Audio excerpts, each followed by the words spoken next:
Dear Journal, what does it mean to be cursed? What does it truly mean? Does it mean that I've been robbed? Does it mean that I still possess things that have yet to be stolen from me? Have I experienced the worst that fate has to offer? Or am I simply lying in wait for the darkest, cruelest punchline in life to come? It's so very easy for me to feel sorry about myself. It's something that I cannot help but dwell on each and every day. For a while, I feared that I would let things like this get to my head, that I would resort to doing acts both desperate and pathetic that would only hurt the ghostly shades of friends I pretend to be surrounded by on a regular basis. Then I met souls, amazing and inspiring souls, who each were born with a chance to shine, like I once was. Only, though they were never magically robbed of their ability to achieve greatness, I soon realized that they too were at a loss to encounter an opportunity to surpass the limits of themselves. After all, what is life if not a complex game with both winners and losers, and not enough points to happily placate both? The fact that I'm a pony with no perceivable future cannot be denied, until I can somehow unlock the magical power of the elegies, the thick black borders of my invisible prison. I cannot hope to anticipate anything but a future of oblivion, obscurity, and emptiness. What, though, can be said of those around me? As a matter of fact, ponies have always been cursed since the beginning of time. Not by a frigid dome of amnesia, but by a transitive spear of ignorance that constantly threatens our very dreams and aspirations, from their genius conception to their desperate expression. I, at least, have a hope that no pony else seems to have. As soon as I end this curse, I expect to immediately start existing again. However, it's been my experience that there are mares and stallions, gentle hearts, all of them, who may never exist. At least not as brilliantly as they would desire to, no matter how hard they struggle. What solution do they have to pick out of a hat? What silver bullet will slay the beast that consumes their artistry with as much ease as I can slay mine? No, no, I am not cursed. I am simply less blessed, less polished, less shiny than those around me. With time, I have faith that I will enchant that which has been struck dead in my life. I will bring shine back to a dull existence. And yet, no matter what progress I may or may not make, I cannot stop hoping. I cannot stop dreaming that those around me can become just as lucky too. A dangling bell above the door shook as I entered. The lavish interior of the fashion shop rang with a gentle melody. Soon, though, an eloquent voice surpassed even the heavenly jingle with a chirping tone of her own. Welcome to the Carousel Boutique, where every garment is chic, unique, and magnifique. I couldn't help but smile. Now that's a fabulous greeting if I've ever heard one. Excuse me. I spoke as gently and politely as I could. Almost a week had passed since I performed the Threnody in full. Most of my nerves have recollected, and I was happy to be in public once more. The eye-pleasing curtains and smell of clean fabric lulled my spirit as I marched into the luxurious establishment with my rough saddlebag and unassuming hoodie. I was told that a mare by the name of Rarity works here. Is there a chance I might speak with her? Long ago, I had established for myself a simple rule when greeting ponies, with whom I have become quite familiar. For the sake of simplicity, it seemed a good habit to feign ignorance. I didn't want to alarm any soul by immediately addressing them by name. For the longest time, I've never second-guessed this code that I live by. Oh, but darling, you are speaking to Rarity, the one and only. She was chiding me, like a princess correcting an uncouth servant. At the same time, her voice had a melodic edge to it, as if she was satirizing the very notion of such haughtiness. Oh dear, do listen to me go on, she exclaimed, stifling a giggle. My apologies, ma'am. I swear, there's something to be said about working on a gorgeous dress when one feels good inside. It's like grocery shopping on an empty stomach. It's only asking for trouble, It was a beautiful day outside, and I could already tell that much of the brilliance had seeped in through the ornate windows and walls of the place. The white unicorn in question was busy fiddling with a ballroom gown that was halfway through becoming a satin masterpiece. The tone in Rarity's voice matched the artistic whimsy of her present project. I almost felt like a criminal for interrupting it. Nothing to apologize for, I said with a smile as I stood behind her. I craned my neck to squint over her figure, as if instantly drawn to the curious side of her work. There were things in this world that are unexpectedly absorbing. The Carousel Boutique had an air of enchantment. I felt like I was in the birthplace of magical things. I've heard about your talents in cast ponyship around town, I exclaimed, fighting the shivers long enough to maintain normal composure. I was wondering if you'd be willing to earn some extra bits. Doing what, pray tell? Rarity murmured without looking. She added another stream of blue ribbon along the edge of the blue gown's flaring skirt. She was one with her work. I was merely a curious satellite in orbit of her sacred project. As much as I hate to sound dismissive of new and fantastic opportunities, I do happen to be overloaded with the most demanding list of requests at the moment. If you have indeed heard of me around town, no doubt you become aware of my rather strict schedule of appointments as of late. Pay the front desk a visit, dear, and you'll find a very thorough list of guidelines about your perform commissions. Oh, it's not a dress that I want to have made, I said with a nervous smile. She yanked too hard on a length of ribbon, nearly ripping it loose from its fresh seams. I could sense her hard blinks without looking. Oh, her voice cracked slightly. The room dulled for the briefest of moments. If not a dress, then what, if I may ask? I decided that it was best to be as direct as possible. I heard that your special talent is in jewel crafting. My eyes danced briefly over your sapphire cutie mark as I fiddled my saddlebag. Ponies have told me that you're good at locating and enchanting gems of absolute scarcity. Have they now? Her tone was flat, resembling the unfinished links of her dress. She stood in place, as if gazing at a blank space beyond her work. Well, those ponies were certainly being honest. What was it that you needed, Miss Lyra Heartstrings? And I need to have some enchanting done, I said, feeling a chill in the air unrelated to my curse. I added with a smile. And I didn't want to ask any other crafts pony around town unless I had to. I heard you were the best, so why settle for less? She turned slowly to look at me, and the smile on her face formed just as easily. They said I was the best? Well, I do suppose that speaks for something. But I didn't realize just how busy you were, I said, squirming slightly. I learned long ago that I will perpetually be a splinter in this town. No matter what I do or say, the situation is never as placid after I've arrived as it was before. You're working on something really beautiful. Don't let me interrupt your concentration with such a trite request. Oh, darling, perish the thought. She immediately rushed towards me, as if I was an infant foal teetering at the top of a staircase. I was suddenly the most important thing in her world. I wasn't quite expecting that, and it made my heart trip over itself. Not to toot my own horn, as it were, but I can enchant stones in my sleep. If anything, it only helps me focus my mind all the more. So you'd actually be doing my dressmaking a favor. Now, ahem. She smiled regally at me. There was a sparkle in her gaze that never went away. I suddenly knew where she got her eye for beauty. Just how many gems are we talking about, Miss Hotstrings? I looked into my saddlebag. The 4 soundstones that Sakura had sold me days ago were completely drained of enchantment. If I had any hope of performing this new song stuck in my head, assuming I could build the courage to do so, I wouldn't make any progress whatsoever until I had all 4 rocks completely recharged with magical potency. The sooner I had them brought back to their original glory, the sooner I'd be in the cellar, performing the elegies, throwing my soul deep into a dark abyss of mystery, cold, and shadows. Just 1 gem, I told her. I took a single dark crystal out of the saddlebag and floated in front of the mirror. I am working on some new music, and it helps to have a mana battery nearby to, well, to get that special spark of inspiration, where it immediately snatched a rock like it was hers since the beginning of time. She telekinetically spun it at multiple angles in front of her eyes, examining it with an expert gaze. Tell me no more. I know the feeling quite well. A unicorn is all too often the sum of their surroundings. I almost feel bad for those not blessed to be connected with the generous ley lines of our supernatural world. You ever heard of Hoity-Toity? Such a diamond in the rough of Earth Pony Couture he is. Popular legend says that he made his first 9 of successful outfits while working in a wooden shack outside of Las Pegasus. Ha! Can you believe that? Hmm. Oh my. I see why you had to come to the absolute best gem enchantress in town, she said with a playful wink toss my way. This poor thing has been through a lot. It's practically a doorstop. Whatever did you do with this, darling? Did you use it to summon a Wendigo from the nether? I bit my lip. I struggled through a fresh wave of memories, and all of them laced with frost and shadows. Well, let's just say I'm not your average composer of music, I eventually murmured. My ears twitched as I tried to shake the tune in my head long enough to cast my voice evenly.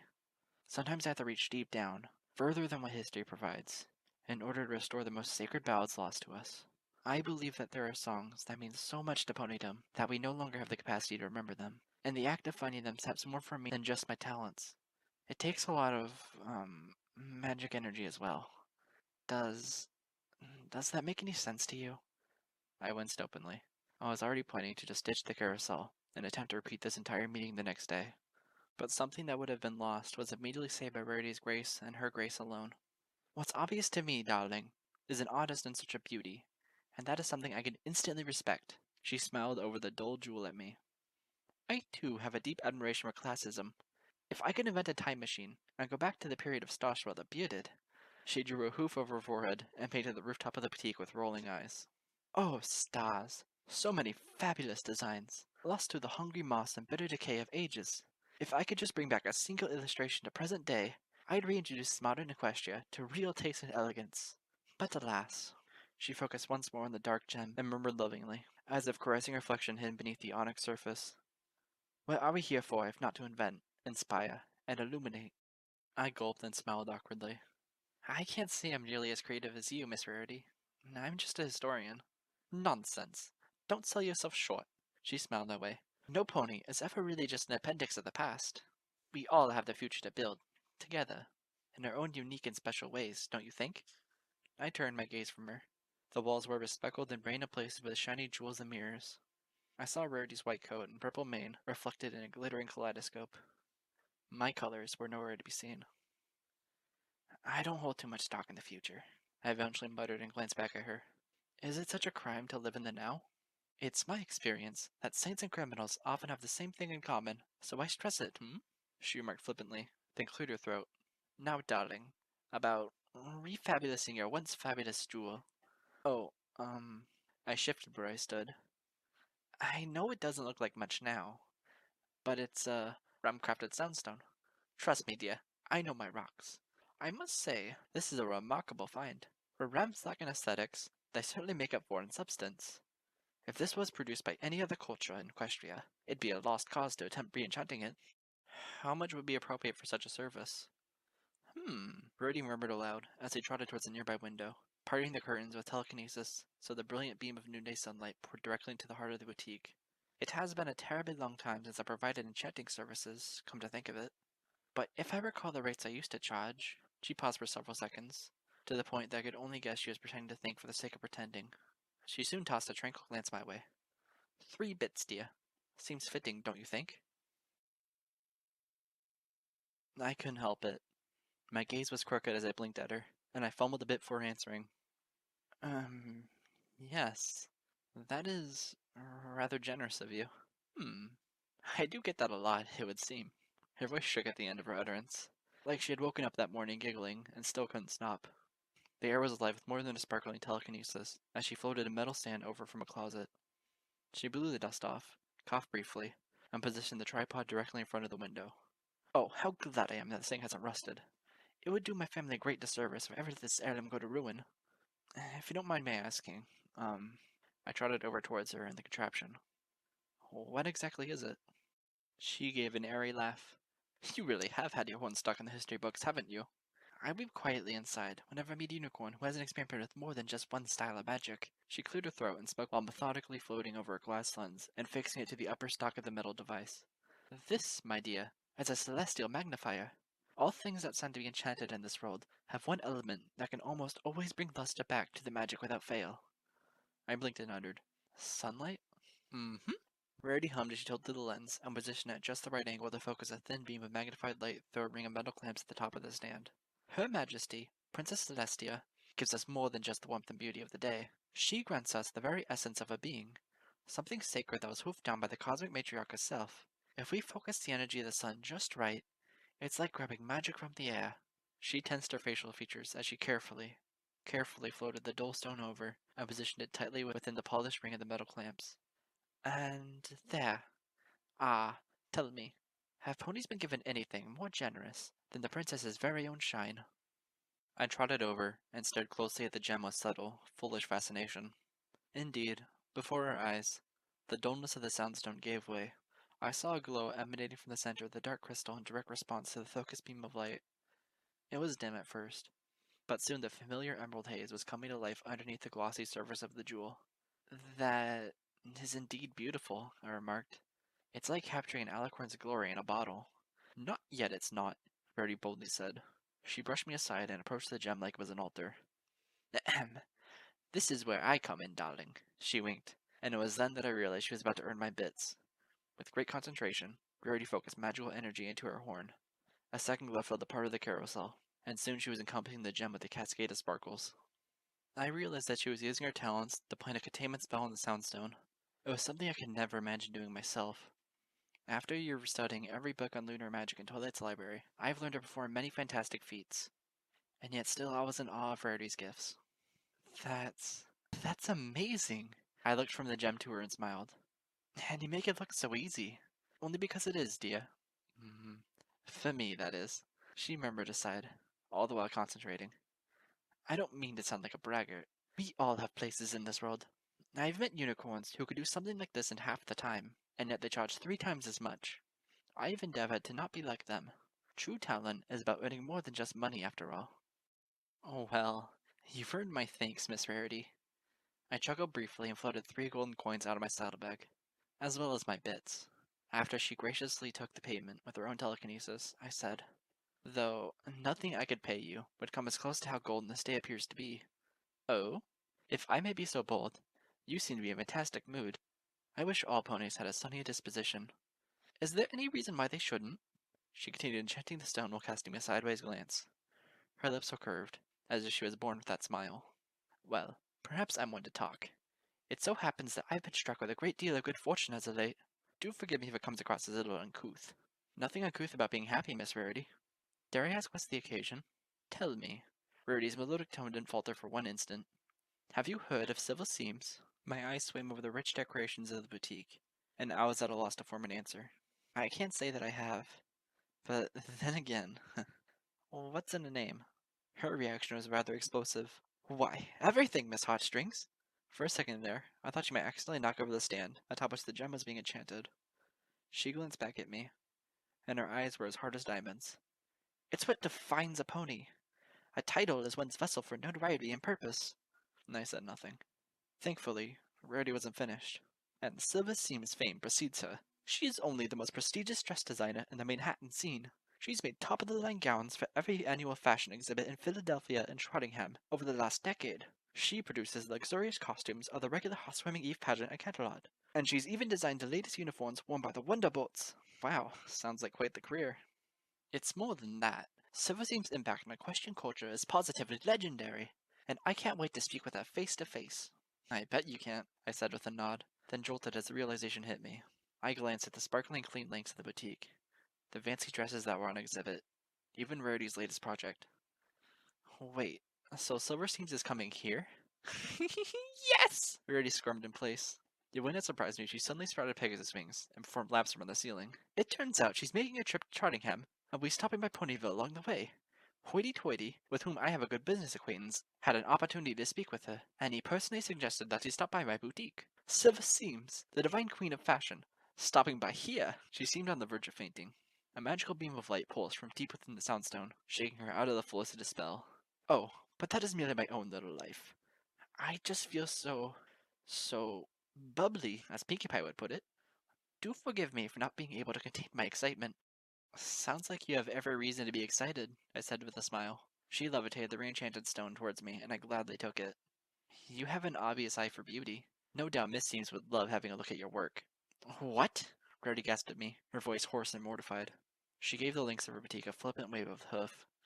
You mean these paltry attempts at day-to-day gob? I glanced at the rows of flowing, shiny dresses on display. They seem very lovely and oppressive to me. That's just it! She trotted limply past me, her voice orating towards the dull mannequin suddenly surrounding her. If I wish to impress the likes of Silver Seams, then I need to be more than lovely and impressive. I need to be absolutely stellar. I need to eke supernatural feats of whimsy from the creative nodes in my mind. I felt like I was suddenly privy to a dramatic one-man show, and it was worth every golden bit.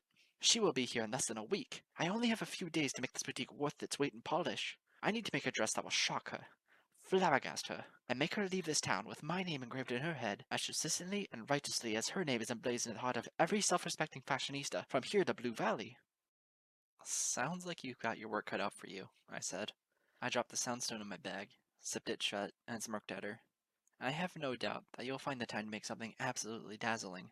It's not so much a matter of time, dear. Inspiration is as spontaneous as it is divine. And I've been twiddling through my list of paid projects in hopes an idea would bloom from mundanity. Alas, it doesn't help that most, if not all of my clients make, Rather plebeian requests at best. Celestia forbid that a pony would commission something with flair, so that I could truly put my mind at work. I guess I couldn't understand, I murmured defeatedly. I almost wish there was some way I could help. You've helped me quite enough, darling. You let me ramble on when I needed to. She gave an aristocratic laugh, then turned to look me over. Though, she rubbed her chin in thought, it would be only fair if I had the chance to help you. I blinked. I don't understand. Perhaps I was still dazed from tackling the Threnody a few days previous. Otherwise, I have very little reason to explain my obliviousness. You've already helped me with the enchantment. Never mind a glowing rock, darling. I suddenly can't help but notice your rather worm-looking choice of wear. But of course. What about it? I gave her a sly glance. Let me guess. It looks worn in. Yes, to put it lightly. She smiled and leaned into me, raising a hoof just an inch from my forelimbs. If I may. Sure. She fidgeted with the sleeves and hood and length of the stone gray material as she trotted tightly around me. Yes, yes, yes. It's getting positively threadbare at the cuffs. And, oh dear, these patches. Aside from their unsightliness, the seams are starting to pop loose. Darling, I know you only try to keep warm in this thing, but with the way it's falling apart, I can't imagine that it's doing a very good job of living up to such a task. I merely shrugged. It's worked well enough for me. Besides, when I get cold, when I get really cold, I have other ways of taking care of myself. It's one thing to take care of your senses, but what of your presentation? I beg your pardon? Your coat's a rare color, a very fantastic one at that, Miss Heartstrings, and you keep your mane so well. You're obviously a unicorn with a soul of refined grace. What a shame it would be to constantly wrap such a pretty package in veritable rags. She took a step back and tilted her horn upward with authority. I insist. You absolutely must let me make you something new that will do the same job and even better. Oh, Miss Rarity, I shook my head. Seriously, it's fine. All things dull and commonplace are fine, until we have the wherewithal to make them better. Please, I promise I'll make you feel better. Her teeth glinted with the enchanting sunlight wafting in through the window beside us. I won't even charge you. If nothing else, this will be a way for me to flex my mental seamstress muscles and give you something worth wearing proudly all at once. What better a way to celebrate the arrival of silver seams than to celebrate fashion and mutual company of a gracious man such as yourself? Please. I took a deep breath, clutching at the ends of my stone gray sleeves, feeling as if I was clinging to the edges of so many sacred, cold, yet altogether holy memories of solitude. As much as I admire your generosity and willingness to do me a favor, I shuddered briefly. I had gotten what I needed for the time being. There is only so much I can do to intervene with the lives of these beautiful and blissfully ignorant residents of Ponyville. Rarity had so much on her plate, and I didn't feel right in devouring the excessive byproduct of her current joy. So I decided to tell her the truth. But I couldn't part with this sweat jacket even if you, hoity-toity, and Silver Seams all worked together on making me something new. I have something of an attachment to it. It was a gift that a very nice pony gave me when I most needed it. Very well then. I was surprised with how easily that won my case. I felt a tiny bit disappointed, actually. I can't force you to let me make you something, darling. Besides, she winked as he strolled back towards the dress that she was working on when I had first arrived. Now, I know better than to undermine the power of a true gift. Sentimental value is like an extra pony sense. Without it, I doubt very much we remember what makes us who we are today. I gulped and nodded towards the shadow of the place. That's something I tell myself every sunrise. But I'll be here, Miss Hotstrings, in case you ever decide to return and accept my offer. She added more ribbons to the skirt of the dress she was making, her voice stretching as her mind went into a mode of deep focus. I may look forward to expressing Alexa's silver seams, but I'd hate myself forever if I forgot my own clientele, if ever for a single moment. It took a mountain of effort to keep my smile alive, though I know she couldn't see it at that moment. Of that I have no doubt, Miss Rarity. I wish you a good afternoon. I turned around, my hooves sounding loud and invasive as they scraped against the tile floor of the boutique. Without looking back, I made straight for the door. The bell rang melodically throughout the lengths of the dress shop. Excuse me, I trod on the main floor with my saddlebag in tow. Is Miss Rarity around? Oh my stars! She gasped. All four of Rarity's limbs flailed as she struggled to yank a dull black tarp over the body of a mannequin positioned atop the center stage of the boutique. She panted heavily, as if having run a 10-mile marathon at the first sound of my voice. As she clung to the shrouded dress, I saw her surrounded by a veritable war zone of scattered pincushions, measuring tape, sewing needles, and all sorts of multicolored fabrics. It had been nearly a week since I had last seen Rarity, and every single day hung like a weight from her features, pulling at the skin beneath her eyes, yanking at the frayed edges of her mane.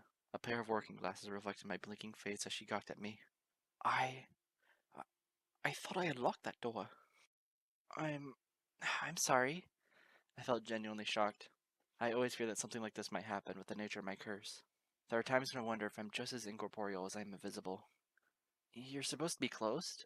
I didn't see a sign or anything. Oh, where has my mind gone? Rarity rolled her eyes back, and as her voice took on a breathy growl. I must have forgotten to lock the front door after returning from lunch. I've just been so terribly busy. She stood tall and proud, brushed aside a few strands of purple hair, and brandished a polite smile.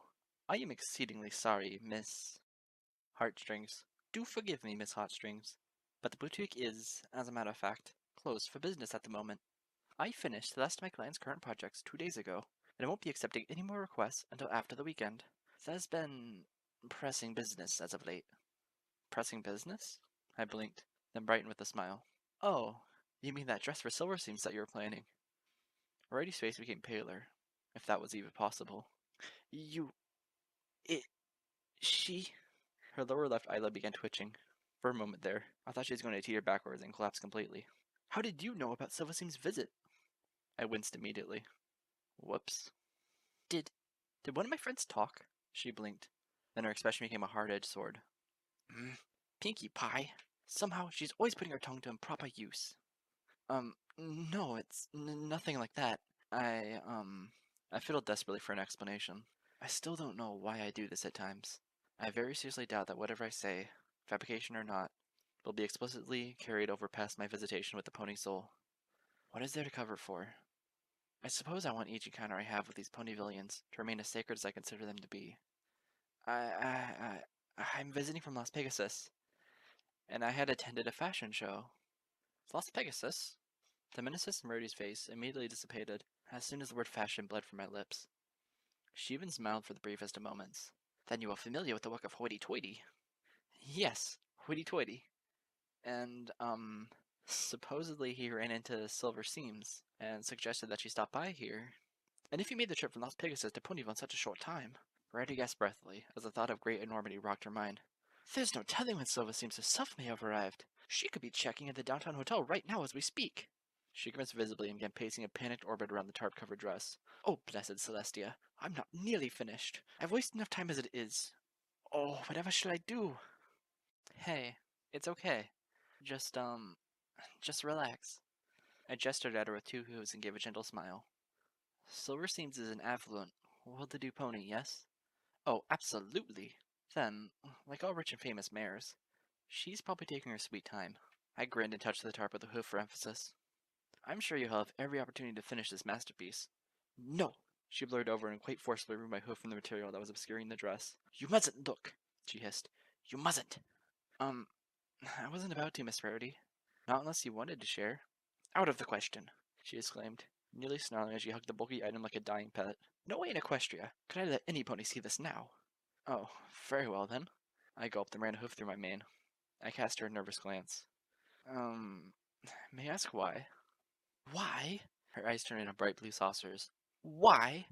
Because, darling, a work of art is always pathetic and unseemly in the most primordial stages. I would be outright cursing the dress of defeating scrutiny if it allowed another pony to see the ugly building blocks of the final product before it even had a chance to shine. A self-respecting seamstress never exhibits a work until it is close to completion. Oh, well, I guess that makes sense. I should have just let the conversation end there. But something about seeing Rarity so nervous and disheveled put a bad taste in my mouth.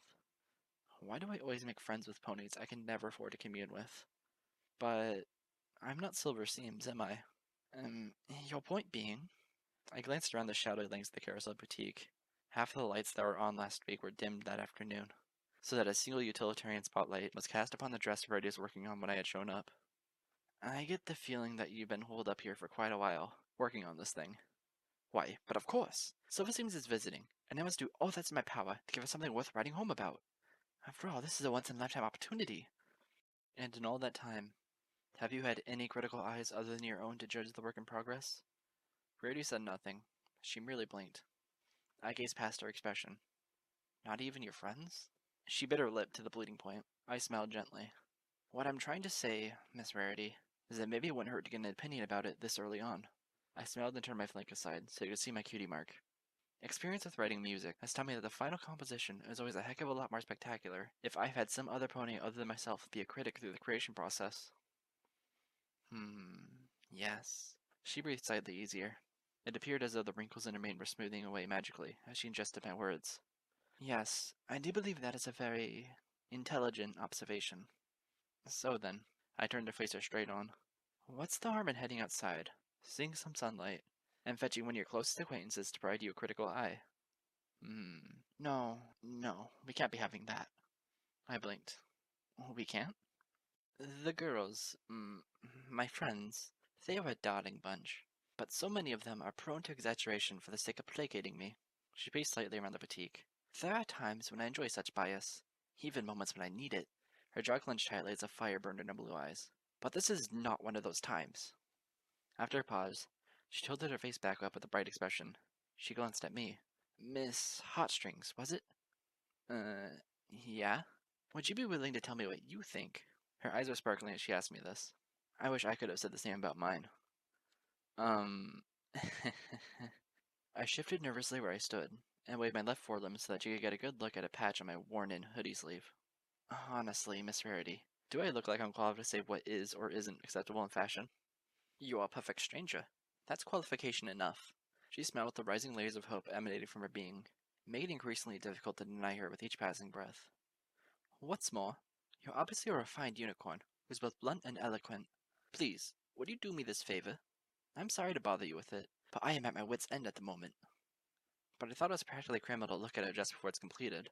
Thankfully, dear, you just convinced me otherwise. Yeah. Just what were you coming here for in the first place, if I may ask? I opened my saddlebag and produced the second dark crystal. There's this stone I need enchanting, and... Ah, I can do enchanting in my sleep. Let's consider an even exchange, She practically grabbed the rock from my grasp with a pair of hooves and shoved me towards the dress. Please, be a dear and look what I crafted so far. I'll be ever so grateful. That said, she aimed her horn and effortlessly slid the tarp off the forbidden work of dressmaking. For a moment there, I thought all the lamps that were previously dormant in the boutique had suddenly been switched on. It took me a few seconds to realize that it was actually the shiny, alabaster material of the silken dress reflecting the meager light from the windows around us, positively magnifying it. The gown's upper collar was a shimmering array of ivory beads. The sash around the middle of the dress was also studded with glittering spears. The hem of the skirt, obviously unfinished, was nonetheless remarkable at this stage, with several layers of laced edges accentuating the weight of the fabric. I suppose, as fillies go, I've never held much stock in fashion. Like Twilight, I often had my young nose stuck in history books more than dress catalogs. It was Moondancer who was the little princess of the fullest trio, and no doubt she would have been beside herself to see such an amazing gown brought before her. And yet, I couldn't help but feel my breath taken away. This work of rarities was something befitting royalty. I was afraid that I'd go to sleep depressed that night after staring for so long, because nothing I'd see for the rest of the afternoon could positively match the beauty of what stood before me. A real critic would have written an essay about this. All I had to say was, "It's beautiful." Just that. Rarity, as it turns out, was directly beside me. I nearly jumped in fright. Simply beautiful? I, You barely looked at it for 10 seconds. Please, I implore you. Her body hung low to the ground, as if the aristocratic fashionista was willing to beg. Take your time. Get a good look at it. A real close look, and then tell me what you think. Okay, then. Taking a deep breath, I approached the dress like a polite dancing partner. I squinted at the thing. I poured my eyes over the length of the skirt. I marched in circles around it. I stalked it like a lion hunts its prey. I made sure that my eyes covered every silken inch, until I had enough sufficient details to sputter forth. It's still beautiful. I briefly feared that Rarity was going to explode. Swiftly, I followed that up with, I just realized. I pointed the glittering spears around the middle of the dress. These are all pearls? Yes. Natural as oxygen, straight from the river basins of Blue Valley. She smiled wide. I could see the pools of her eyes quivering with each anxious heartbeat. Spared no expense.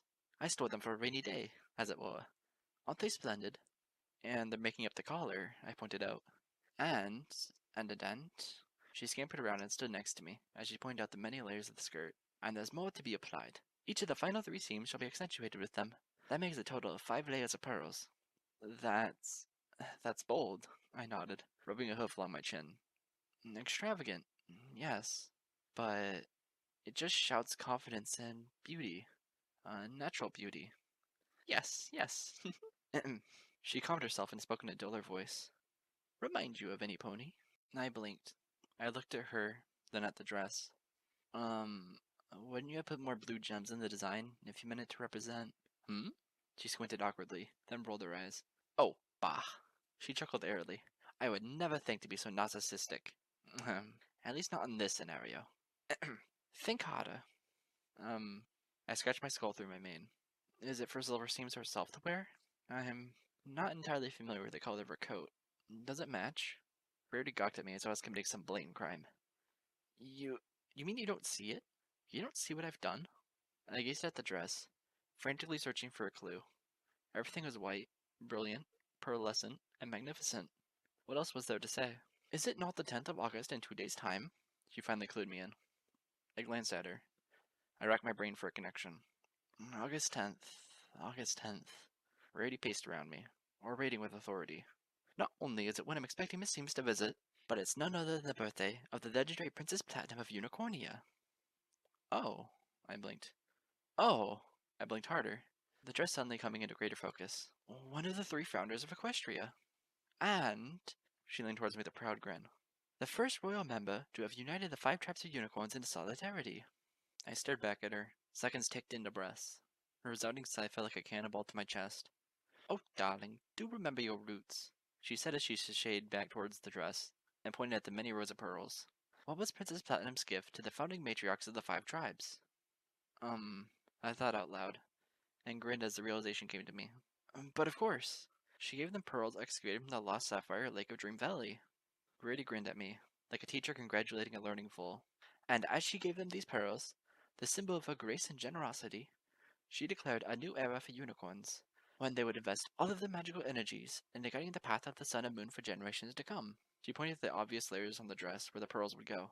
5 tribes, 5 layers, a whole ensemble of beauty, grace, and promise. She stood up straight and tall. Silver Seams is one of the most prominent members of Manhattan Elite, and as all ponies know, Manhattan was formerly New Amsterdam, the central capital of Old Unicornia. And she's arriving close to the birthday of Princess Platinum herself. How old will that make the monarch anyways? I glanced at her with a curious grin. 2,000 years? Her reign began almost a millennium after the fall of Luna. Don't you get it? Absolutely, Miss Rarity. I gulped. I guess my head wasn't in the right place. But Silver Seams? I winked at her. It seems like you know your audience. This is all, well, this is all positively dazzling. Do you really think so? She almost giggled like a fool, but once more covered it with an air of restraint. Ahem. But I did not ask for your observation to simply gush over my own labors. Tell me, do you think the message too obvious? Now that you know the appropriate angle and all. Rarity. It seems to me that you put a lot of thought and effort into this work. Not only do I think that the message will Silver seems close to home, but I think it will impress her greatly that you are capable of thinking of something so fantastic on such short notice. Yes, funny you should say that. I only had a week to work on it. She gulped and gazed at the dress with rediscovered pensiveness. Still, it's not been enough. I have so little time left, and so many pearls to apply. I fear as though I've embellished too much on the front half of the dress as it is. I don't know what I'd do with myself if I ran out halfway through the last layer. Surely you've taken the right measurements. Yes, but I won't know how much to apply until the dress has been worn, so that the fabric has been truly flexed to allow for a proper estimate. Her words trailed off as she attempted to think up a solution halfway through uttering them. Have you tried it on yourself? I asked. The dress, that is. Don't be absurd. A proper dressmaker would never do her work while wearing it. She stopped. She looked at me. I looked back. What are you? I felt my cheeks burning suddenly. Oh no. Seriously, Miss Rarity. There's no way I could do that. 30 minutes later, I was doing that. The soundstone was resting atop the metal stand before the window, glowing slowly with enchantment, already focused on another magical situation altogether. I stood atop the stage as she trotted and hovered all around me, forcing my limbs apart so as to get proper access to all the layers of the dress she had left to apply the pearls. You have no idea what this means to me, Miss Hotstrings, was it? Yes. Yes. My apologies. It's simply horrible to get a man's name wrong. I wouldn't be offended. I tried to breathe evenly. Trust me. I'm just so beside myself right now. She giggled nervously before proceeding with the task. her eyes squinting earnestly from behind her spectacles. If you hadn't come out of the blue, unlocked the one all, I'd be at a loss for time. Oh, thanks, Celestia. I swear, you're like a guardian angel. An angel? I gazed off towards the windows. I thought of morning dew. A warm toastiness spread through me that made the awkward situation instantly bearable. I imagined wearing this fabulous dress for another occasion altogether, and I couldn't help but smile and sigh. Generous ponies are as generous ponies do. Rarity smiled as she floated needle and thread between us, fastening the pearls one at a time to the seams of the skirt. Some of the things that you say, Miss Hotstrings, they're quite poignant. I'm tempted to ask if you heard more about me than my gifts in sewing and enchanting. Oh, not much more than, what they say around town. Yes? Rarity paced around me and squinted hard at her work.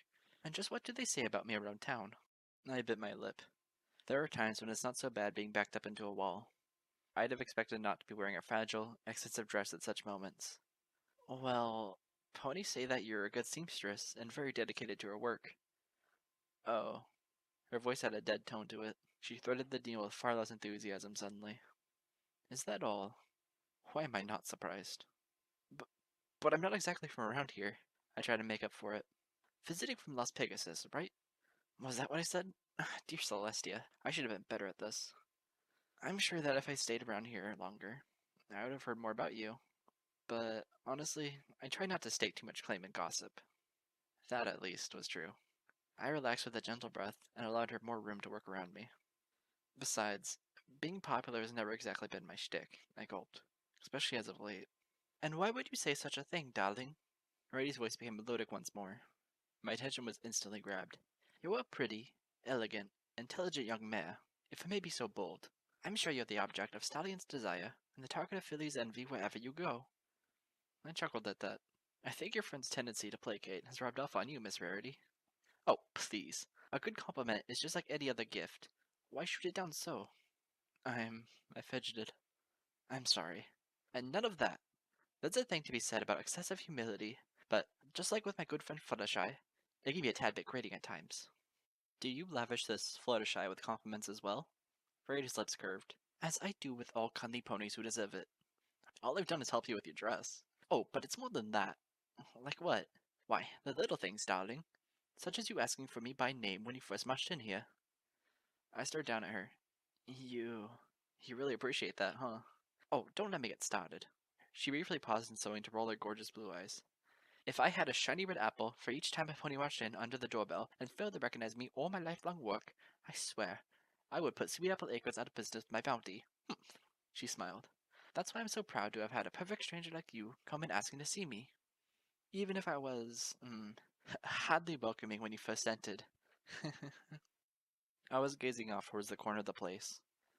I've never liked thinking about it, but for a solid year, I've always been the first pony to say my own name in a given situation. I'm not sure a year's worth of journal entries is enough to explain just what it feels like. There are times when, I swear, I forget I was ever once called Lyra. Those are dismal gray mornings, waking up to my own fears and regrets, the casual detritus of an indefinable curse. It's a wonderful thing to be recognized, I found myself saying out loud. But that's as far as I could ever hope to dream. I like my name. I just wouldn't care for it being waved around like a flag. Are you afraid of the spotlight, dear? The what? The spotlight. She gazed at me, while a few glittering pins floated before her. It is my belief that we're destined to experience it at some point or another, whether we ask for it or not. I've endeavored all my life to be prepared for it. You say that as if being popular was what a pony was made for, isn't it? I chewed on my lip briefly. Maybe once I believed that. Nowadays, though, I felt a wave of cold, but did my best not to shiver while wearing Rarity's unfinished masterpiece. It's my hope that when my time on this world is done, I'll leave everything behind while remaining perfectly content with myself. Good heavens, Rarity almost grunted. That's remarkably grim, don't you think? I, I like to think it's an affirmative perspective. I gave her a reassuring smile. I at least believe that it's possible to end things happily. Just how does popularity fill that niche? Well, I can't presume to lecture a pony on philosophy. She sewed another pearl in and paused altogether, her eyes swimming in the alabaster fabric of the half-finished dress before her. But I firmly believe that a pony's essence is not only defined by her notoriety, it is, in fact, improved by it. It's not half as shallow as many are prone to think, though I don't blame them. It all deals with what we are, and what we are made to be. I admit, that definitely got my attention. I gazed earnestly at her. Oh, really? Mm-hmm. She stood before me and rested on her hind legs with a tranquil grin. Being popular means more than having fame or fortune or good standing with the citizenry of ponydom. She fluffed her mane elegant with her hoof, all the while casting a glance towards the sunstone being enchanted across from us. Ponies, after all, are social things, finely crafted jewels of creation that are all meant to shine together. When a strange pony walks into my store and has the good grace to know my name, a part of me feels reborn. It means that something that I've done, something that I've contributed to the canvas of this world, has captured their attention, and our hearts have been connected. She gazed back at me, and her face was as bright as the painting she was attempting to illustrate in my mind's eye. We are all artists deep down, Miss Heartstrings. Every single one of us. And we make our mark on this world with the brushstrokes of our indomitable spirits. I have only ever sought to paint a masterpiece that can inspire others, for why else do we exist than to do so remarkably? As she spoke, the haunting chords of the eighth elegy were returning to my mind, but instead of drowning her out, they were highlighting every word that came out of her mouth, as if she had been designated the lunar instrumentals choir since the dawn of time. I remembered ever so briefly what it meant to compose music before the curse drowned me. Making music was something to be shared, along with every glorious facet of existence. No, I could never judge Rarity for wanting to be bigger than life itself. A generous soul deserves to rest at the highest pedestal. How else was she to shower the rest of the world with gifts? Like the gift she was giving me right then. A most precious gift that would be done with far sooner than I had the desire to believe. Only the good wisdom to expect. I wish I could be as remarkable as you, Miss Rarity, I solemnly said, though my smile was joyful. But I think some of us were born to shine, and others to simply twinkle. I don't know if she understood what I said, but her coy wink told me there was something else I hadn't gathered until then. That's the biggest misconception about popularity, darling. It is not a competition. Much rather, I like to see it as a marathon. She trotted back over to my side and resumed work on the gown skirt. One of these days, Miss Hotstrings, you're going to break into a full gallop, and I sincerely envy the ponies, who will be there to witness your shining moment in the spotlight. Rarity's words filled my mind, generating an awe that was as numbing as it was felicitous to my spirit. It was distracting, to the point that I couldn't focus on the eighth elegy. As a matter of fact, I lost track of time, so that I hadn't counted the days between helping her with the dress and returning to the boutique with the third stone. All I could think about was making her day, hopefully in some fraction of the manner in which she had once made mine. So when I stepped through the door and heard the ringing bell announcing my entrance, I merely chirped forth into the domain of fabric and sparkles. Hello? Miss Rarity? My name's Lyra Heartstrings, and I heard lots about you. So long as you're not busy with something at the moment, I was wondering if I could borrow your infamous talents on enchanting this gemstone that I froze in my tracks. A tall, brown-coated mare with a gray mane stared haughtily down at me over the crest of her thick-framed dark spectacles. She was dressed in a black blouse and matching slacks with room for a flaring tail to poke through. Nothing about her straight-laced outfit succeeded in hiding the thin and rigid frame that encompassed her being. Huh? I blinked. Was all she uttered at first. Her eyes narrowed on me. When she next spoke, I wasn't entirely sure whom she was addressing, until I heard scampering hooves in the distance. A regular of yours, I gather. Oh, Rarity, a frazzled and sweating mess, dashed over between me and this angular stranger. It's the middle of the day. I was bound to have clientele visiting as they see fit. I could have sworn that you're going to close regular business for my visit. Ah, yes. Funny, I did say that, didn't I? Rarity spun to face her, all but bowing to kiss the deadpan mare's pose. Absent mind of a genius. Our words go places where our hoofs seldom follow them. She turned to face me. Can I help you? That is to say. She shook her head, blurredly, then exclaimed, I would ever so like to help you, but at the moment I'm afraid that I'm predisposed. Still, if you have a brief description of what it is that you require, I am certain to leave for myself a detailed note so that I can properly serve you first thing tomorrow morning, as I am prompt and diligent to pay heed to all of my loyal, well-paying customers. I glanced forlornly at the mare standing behind her, above us, like a grand looming shadow. It's not important, I eventually murmured, backing out of the store with my saddlebag in shivers. Really, I can come another time. Oh, but please, let me know what it is that you want, so that I can help you tomorrow. Reddy's pleading eyes briefly broke the walls of sheer panic. Yes, I'm closed for business, but I would hate myself for sending away a pony in need without finding a way to get back to her. Undoubtedly she's in need of new winter wear, the mayor said. My attention was drawn to her bored gaze being aimed at my hoodie. Or else a severe alteration. She glanced lethargically at Rarity.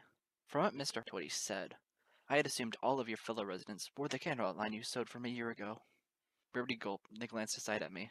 Well, yes, I do seem to, have quite the following at Canterlot.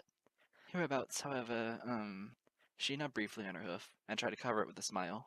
Well, this is farm country, misseems. You know how earth ponies are. They rely a great deal on hoof-me-downs. And your establishment? Silverstein's paced around the boutique. It's been here for the better part of 5 years. Yes. I graduated with a minor in business, and my mother's an entrepreneur, so that's a long enough time to make an impact on local fashion, wouldn't you think? Yes, I suppose that, well, I came here to be thrilled. The first thing that resembled a smile graced Silver's lips, but even that was something of a stretch. I tried to carve a thin line out of black granite. So here's your chance, Rarity dear. Thrill me. Rarity was in an entirely different world, and I was obviously not part of it. Oh, absolutely! I have just the thing that I've been dying to show you. A chill ran through the room, but I already knew the real reason why I was invisible. The young unicorn trotted eagerly over to Silverseam's side, and a great deal of dramatic narration of the details of Princess Platinum's legacy. Rarity yanked a cord, and a pair of curtains unfurled, revealing the complete address on the center stage of the boutique in all its majesty. Rarity went over every detail, highlighting each of the 5 rows of pearls with magical blue luminescence, all the while lavishing Silver's ears with the timeless tale of Unicornia's unification before joining the equestrian herd. And as she gave a gift to her fellow unicorns, I present you this gift for your eyes. Doesn't it positively shimmer with Platinum's eternal spirit? Yes, it is quite beautiful. I can see you put a great deal of time and effort into it. Oh, absolutely, though I must have been incredibly inspired, but the entire fabrication went by in a delightful blur. I swear, it's as if the last 5 days blew by on the wings of inspiration. But, if you would, I'd like to be shown the floor models of your Canterlot lineup. My Canterlot lineup? Yes, the ones you supply to Hoity Toity's marvelous boutique. He's the top supplier in the upper district, or so I've been told. Oh, yes. Rarity gulped and sidestepped away from her detailed work as it gazed from afar. I I do believe I still have some of those, year-old models lying around. Give me just a moment, and I'll get them properly displayed. You mean that you don't have a showcase on Hoof already? I'd imagine that your customers like to see your finest work on a day-to-day basis. Oh, they are hardly my finest work. I've sold so many of them that they're practically commonplace in the streets of Canterlot by now. Yes, yes. And from Hoity Toity's profitable sales, I imagine that means something. So where are they, darling? My time at Ponyville is short, after all. Um, right this way, Miss Seams. I promise you.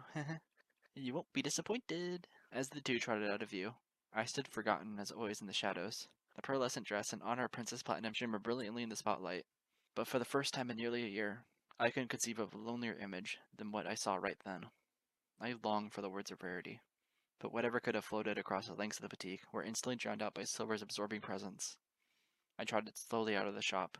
The bell was a dull and heartless noise. I did St. Pony a favor of switching the sign in the front window to closed on the way out. The next morning, I entered slowly, saying nothing. The boutique was open early for business, and all the lanterns hanging from the ceiling were lit. 2 things shone in the center of the shop.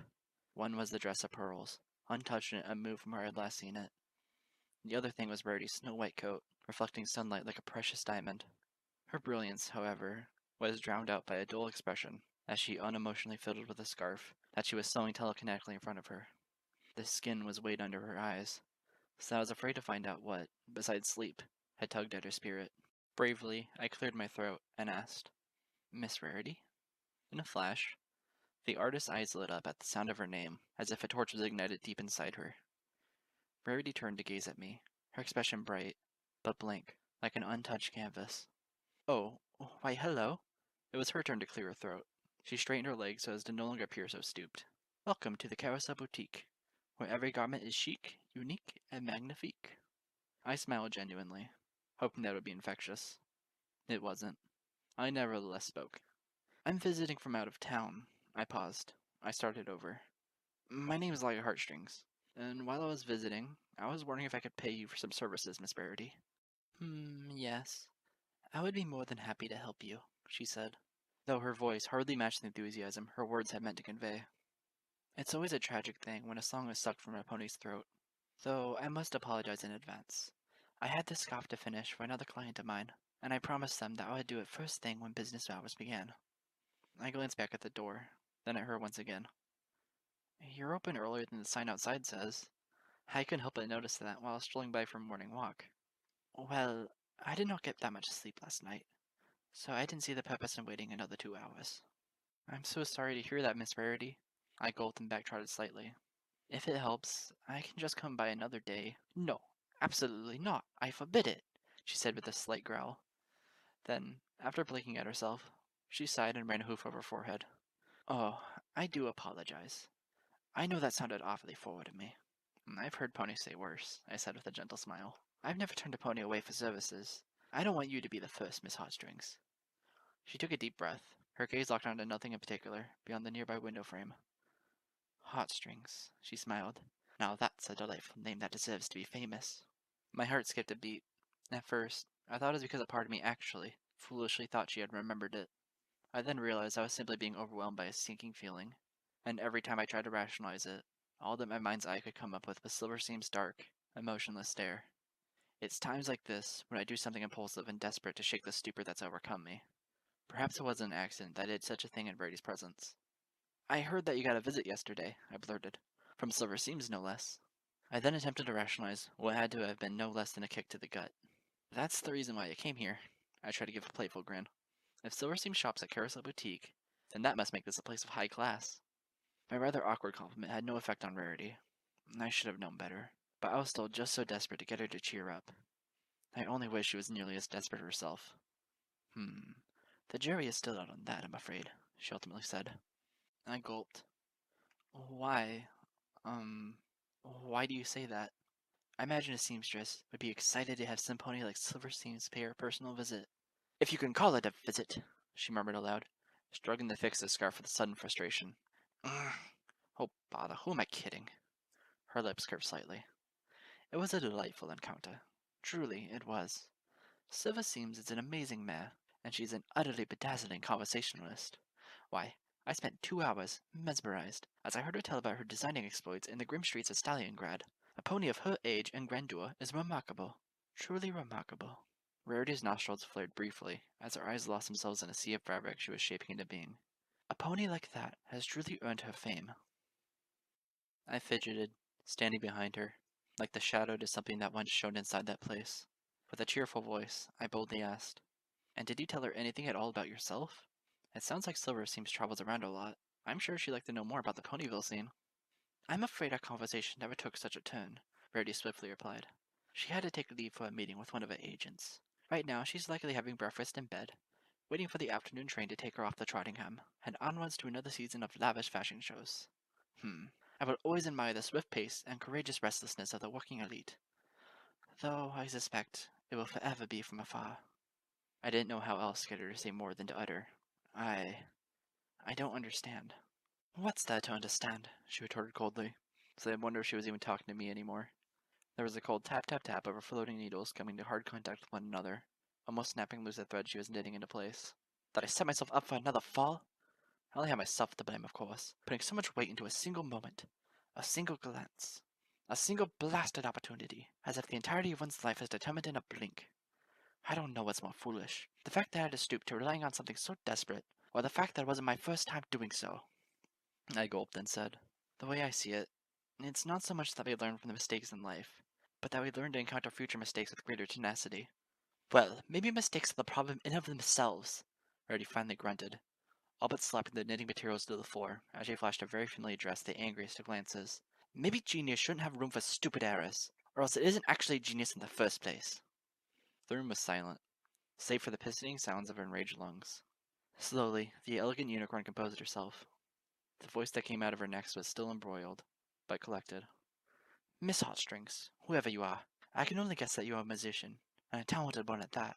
Am I correct? I swallowed and gently nodded. Yes, at least, I'm inclined to agree with you on that. Talent, however, is relative. But it is real, she said, her eyes briefly hot as she glared back at me. Or else, why would you even subscribe to that name? It was the name I was born with. Was it? She asked sharply. I blinked at her. Well, yes, for your information. And does it define you?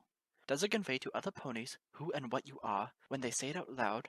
Does your name fill their mind with delight and joy just to think of it, because they have utmost confidence in what you mean to them and what you provide to that beautiful world of ours?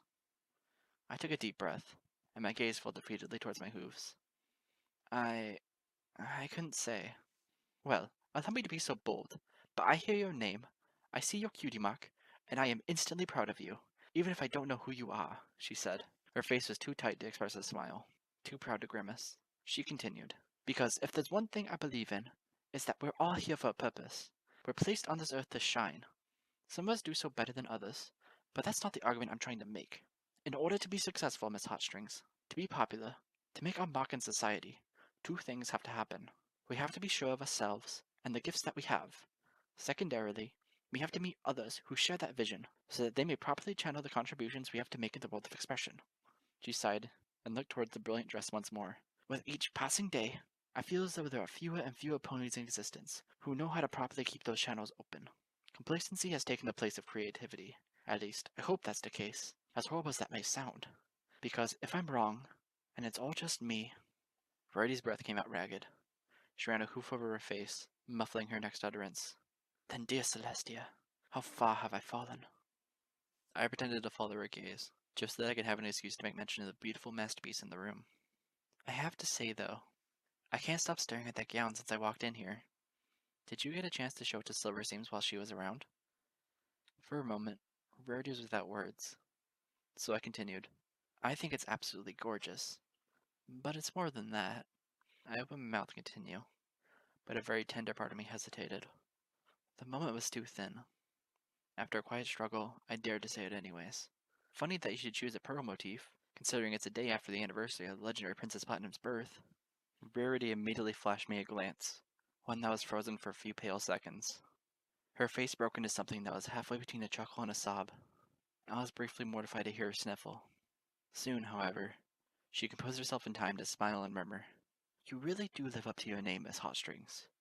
I only wonder what your sentiment was yesterday, when the legacy of Unicornia utterly failed me. I bit my lip. I'm starting to wonder too. To think. She carries the name Silver like it's a copyright, and yet she dares to dress all in black. I'm sorry? Rady looked at me. I'm guessing one of my friends directed you here. Or one of the more high-standing members of Ponyville, Uh, I came here only to do business, I promise. It was the truth. Most of it, at least. I think you're more famous around town than you give yourself credit for, Miss Rarity. Correction, darling. I'm a utility. You're a what now? A household name, she said with a smile that obscured the layers of disappointment pouring out of her gaze. A common noun. I am the local seamstress that a pony sends a friend to when they need a seam realigned or a hem fixed or a cuff mended. Undoubtedly they say my name a lot, just like any pony in Equestria would say Silver Seams. But do they think twice about it? Do they have the vision, the innate desire, to look even further, an expectation that there are ponies that bury treasure deeply enough to reward souls who look for it? I'll have you note that I wasn't born with the name you've heard villagers call me by.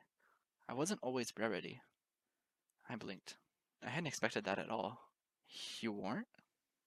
No, darling. She shook her head slowly. As a matter of fact, I was born under the name Sapphire Sight. I come from a long family of jewel crafters and enchanters. It's only fitting that they expected me to fall in line with what is undeniably a biological tradition. Sure enough, the day I discovered my cutie mark, it was in the act of finding a miraculous repository of natural gemstones. But while my talent may have been determined by fate, I had no intention whatsoever of letting it determine my lot in life. My horn owed its talents to precious rocks, but my heart belonged to my dreams and what future they could provide me. That's why, at a very young age, even before finishing elementary school, I changed my name to Rarity. Why? I asked her. Why Rarity? She stared deeply at me as she said, Because I wanted a name that I could live up to. She looked sadly at the dress. And furthermore, with time and effort, to surpass. I wanted to be special. I wanted to be famous. I wanted to be the pony that every pony would know, not just for the sound that her name entailed, but for the hidden and deeper meanings held within, like a multi-layered diamond would offer. Precious rocks aren't meant to be just mined, they exist to be put on display, to fill the world with glittering wonder because, after all, there are things born in this world that are granted a gift to see and admire that which stands out among us. Long ago, I stopped being Sapphire's Sight and chose to be Rarity. How else was I to aspire to greatness? What other choice did I have? Would I follow the footsteps of my family and remain a mere blemish in their shadow? The most I would ever accomplish was being a grain of salt in the steep well of tradition, or else a mere cog in some unimaginative industry. Industry? I remarked, an eyebrow raised. That is what everything becomes, sadly, Grady murmured. Given enough time, given enough ritual, you go through the motions until the motions become you.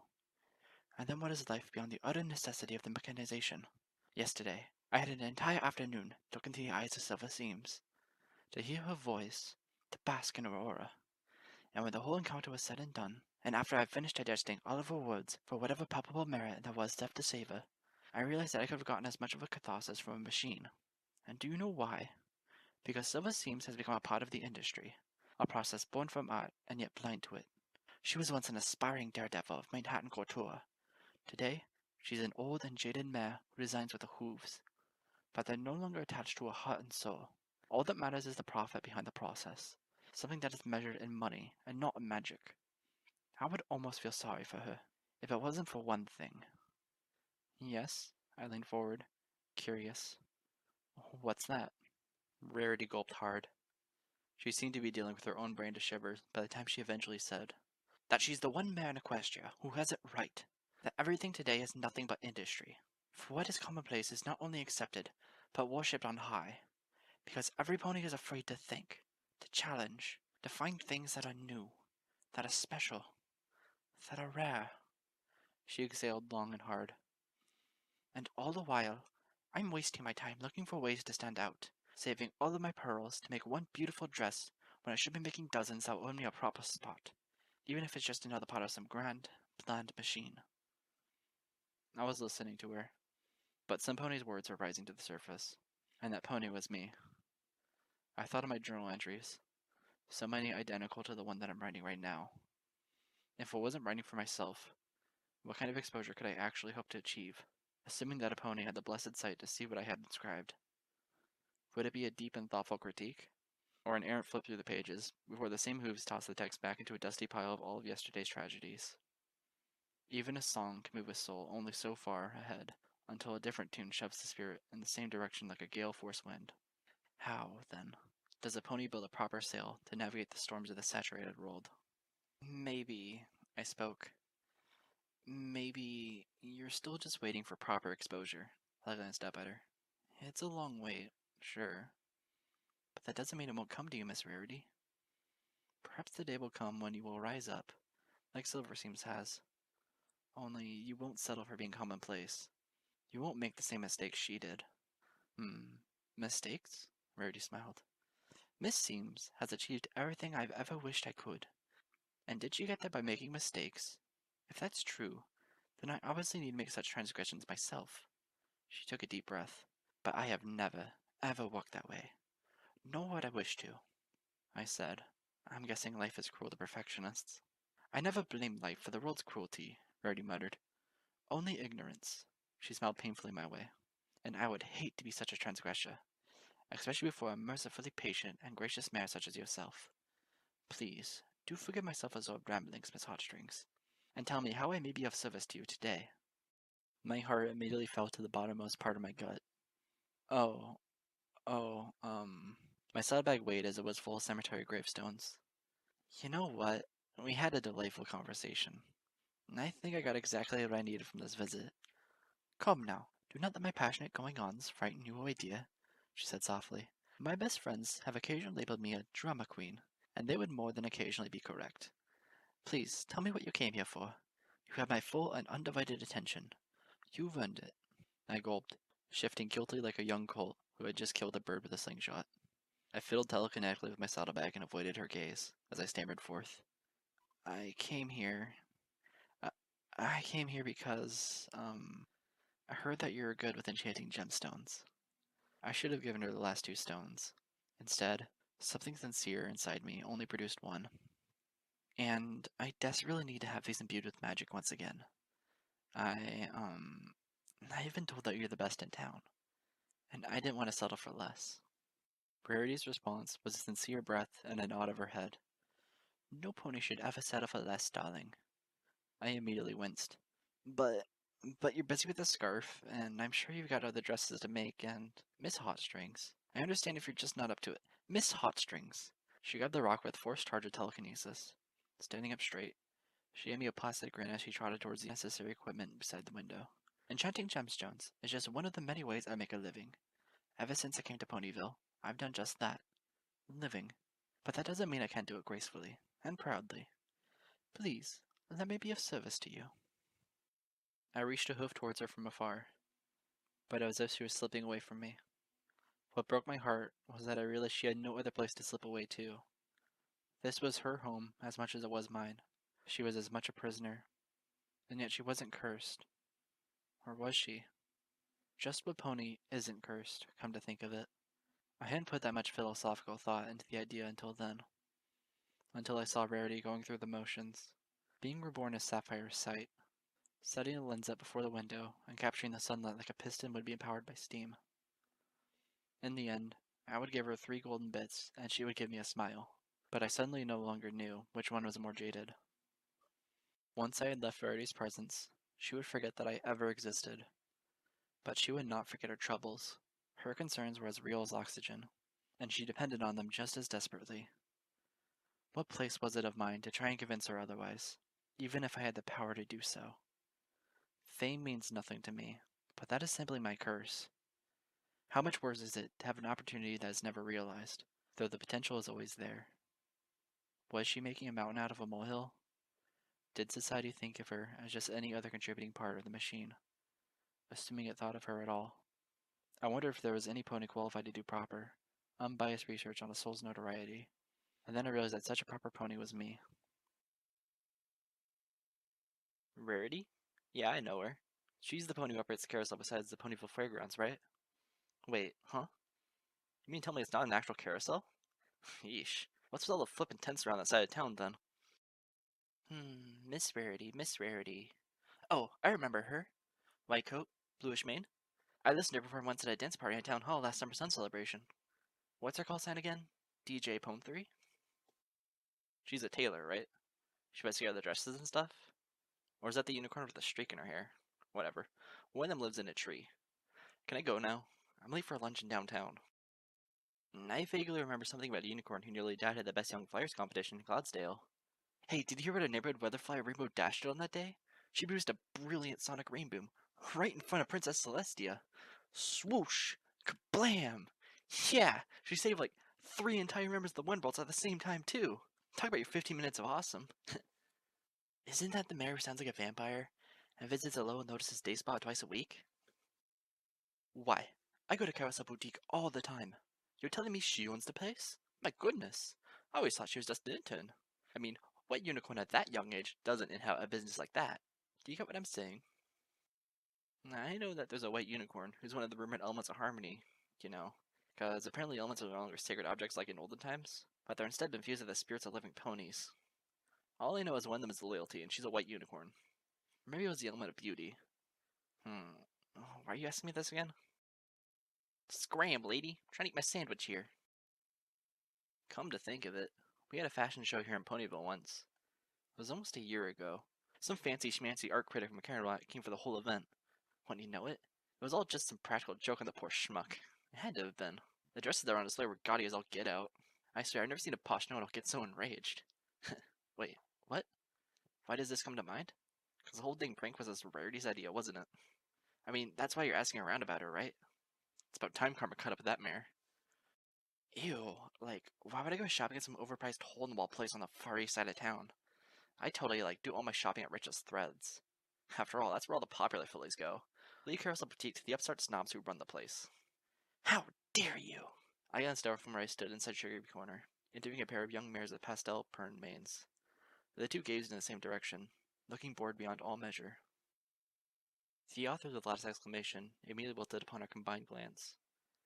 Not that I have anything against you as ponies, but... Fluttershy took a deep breath and summoned the same frown that had empowered her voice just seconds ago. But Rarity is not an upstart snob. She's a talented pony with a gift for making beautiful dresses, and she most definitely does not overcharge her customers. What's more, she's my friend, and she deserves more respect than that. Sha, one of the fillies rolled her painted eyes. So, If that was true, then how come I never knew her name until now? Yeah, the other one kicked in, glaring Fluttershy's way. If she's so great, shouldn't she be hanging out in Trottingham and not Hickville Central? It only figures you're defending her because you're a friend. The person scoffed once more.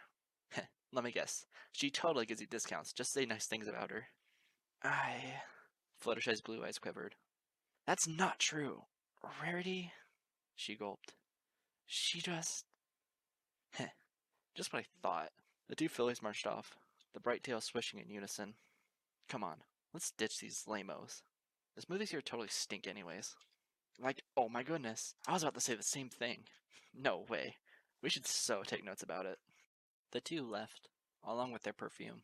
I glanced crookedly at their absence, cleared my throat, and pivoted slowly to face Fluttershy. So, you say that Rarity is a talented pony and deserves respect? Fluttershy was obviously still reeling from the duo's heartless words. She hid behind a satiny lock of pink hair and turned to walk towards the far end of the semi-crowded eatery. Never mind. Forget I said anything. It was rude of me to have interrupted. But what if I wanted to hear more of what you had to say? She merely walked away, slowly, like a raindrop sliding downhill. I shrugged, adjusting the sleeves of my hoodie. Oh well then. I guess I've learned all I need to know about the upstart snob at the Carousel Boutique. Saw the tiniest hint of gnashing teeth, and soon she was aiming an angelic frown at me once more. You take that back right now! A blink, a fluttering of her lashes, then a deep blush. If you don't mind, that is. I smiled her way. So, now you want to defend her again? She shuddered and brushed away a few bright bangs from before her blue eyes. I never once thought I would have to. Rarity has always had a good reputation. At least, I've always thought so. She glanced up at me, and the smile that came from her was as soft and gentle as her voice, and twice as sincere. Just like any pony, you have to get to know her to understand her. She's the most generous, elegant, thoughtful, and giving mare that I know. The question that's on my mind, I leaned against the counter of glass-cased desserts as I gazed at Fluttershy, as whether or not Rarity is satisfied with that. Satisfied with what? Was the pony having to get to know her before she can understand her? Rarity's an artist, yes? Oh, most definitely. You say that just because you're a friend? No! Fluttershy exclaimed, her wings flexing in time with her exhalation. Her work speaks for themselves. She's designed hundreds of dresses for all kinds of ponies, from local celebrities to visiting diplomats to close acquaintances. So then, I glanced towards the exit, through which our two companions had just exited. How is it that most ponies I ask know very little about her? Fluttershy chewed on her bottom lip, and looked at me shamefully. I gave her a curious glance. Have I struck a bad chord? I'm a musician, so be honest with me, because I really hate doing that. Why do you want to know so much about her? Fluttershy gulped. About my dear friend Rarity. I scratched my neck and weathered a wave of chills. What's your name? I asked just to hear her say it herself. Fluttershy. Do you know your mother's name? Yes. Why is that important? Humor me, if you will. My mom's name is Windflicker. She was born in Stratopolis. And your grandmother's name? What about hers? Fluttersky. I was more or less named after her. Her mother had a name too, yes? Your great-grandmother? Fluttershy had to think about that for a second. Silvercloud, I think. Oh dear. I feel terrible for not remembering immediately. And, I leaned forward slightly, what of your great-great-grandmother? Do you know her name? Fluttershy drew a blank. Her cheeks were rosy as she fidgeted before the unexpected inquisition. If you must know, I don't remember my great-great-grandmother's name either, I murmured, then gulped. Nor do I recall my great-grandmother's. So you're 1 point above me, Miss Fluttershy, if that's of any consolation. What are you attempting to prove with this? Rarity is here. Unlike your ancestors and mine, she's alive. She lives among us, barely a few walls away from where other ponies dwell. Why is it that so few of them know her name, even when she does so much to establish a reputation for herself? I adjusted the collar of my hoodie and murmured towards the walls. And just how many generations will it take to forget she ever had a name to begin with? To be honest, I never thought of it in that detail. I nodded slowly. Neither have I. Not until lately. I have long taken such things for granted. Now I can't afford to do anything but obsess over it. Only, I believe, Miss Rarity has made it the focus of her whole entire life. And just what has it earned her?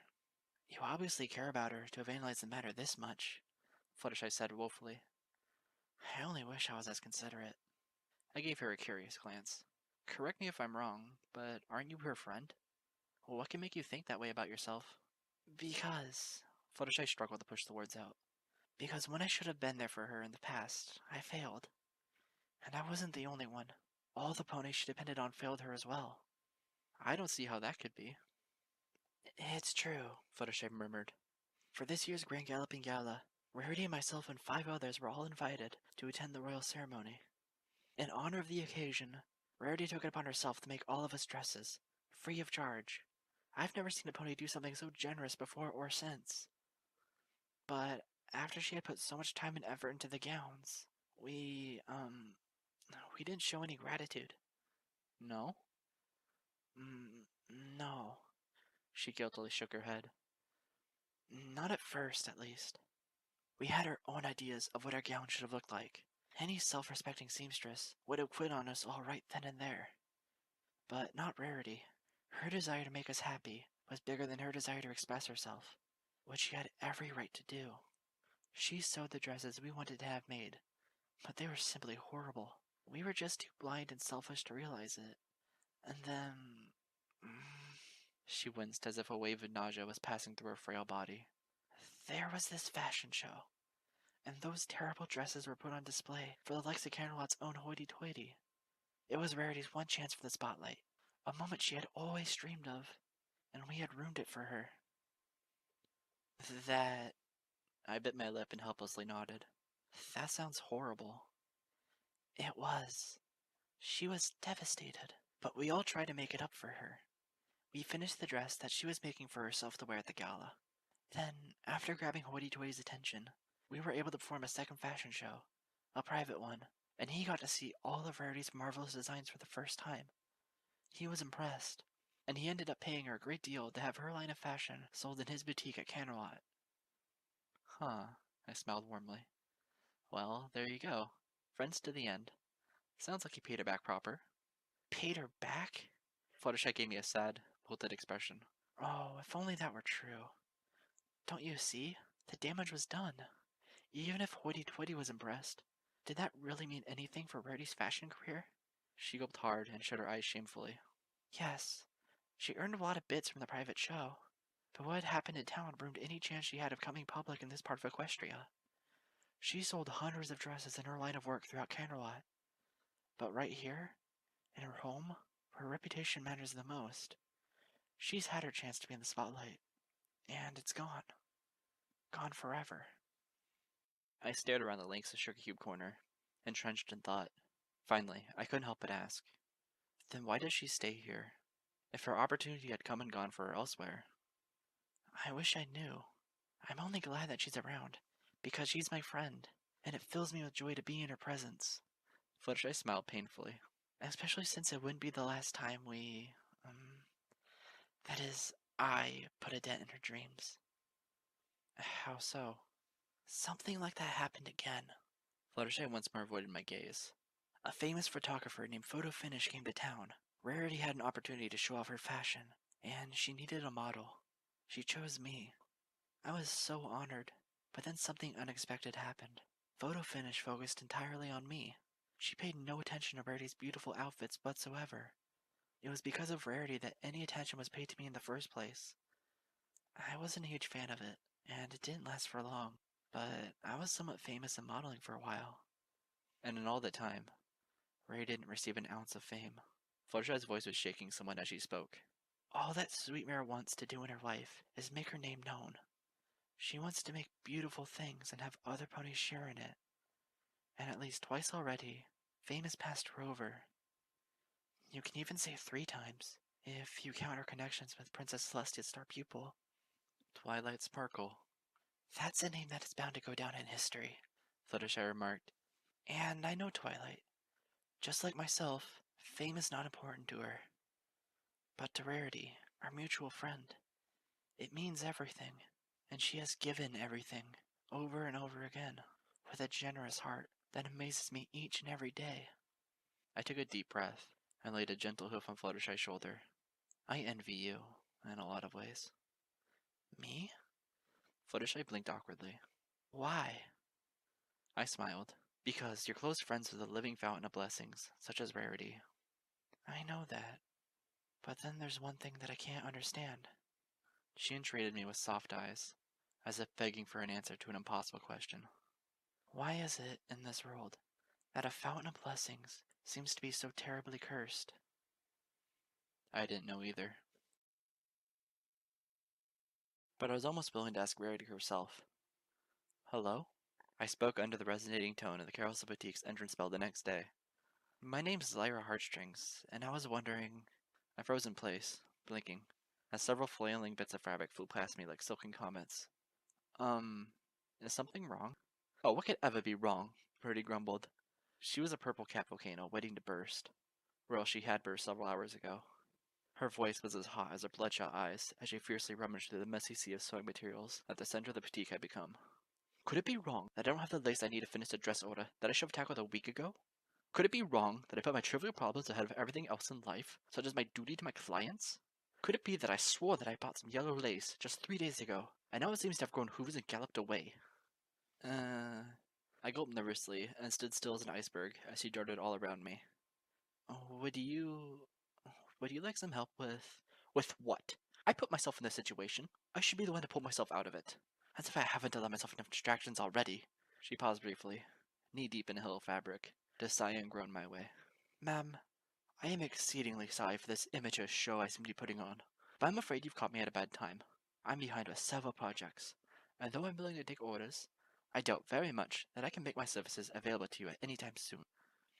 And I completely understand, I said, shoving a smile past my chills in an attempt to solace her.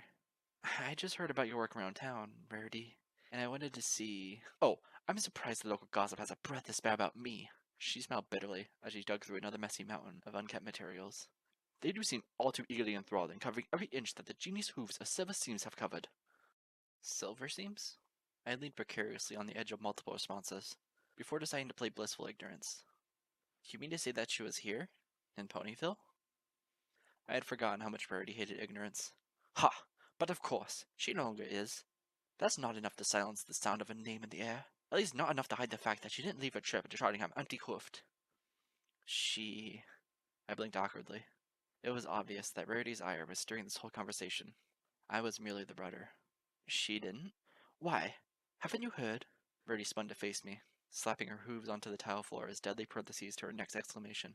She bought an entire wardrobe of fall clothing from Rich's Threads for boarding the train heading east. She even paid the store owner a generous commission. Her eyes lit up like twin meters of murderous blue. Here's something no one has likely heard. She paid the Carousel Boutique a visit too. What did she have to donate me? Only a purse full of yarns and 2 hours of autobiographical anecdotes that I couldn't possibly write a book about. She barely even glanced at my work, even the dresses that she pretended to be interested in. And now she's leaving Trottingham with half the inventory from Rich's Threads.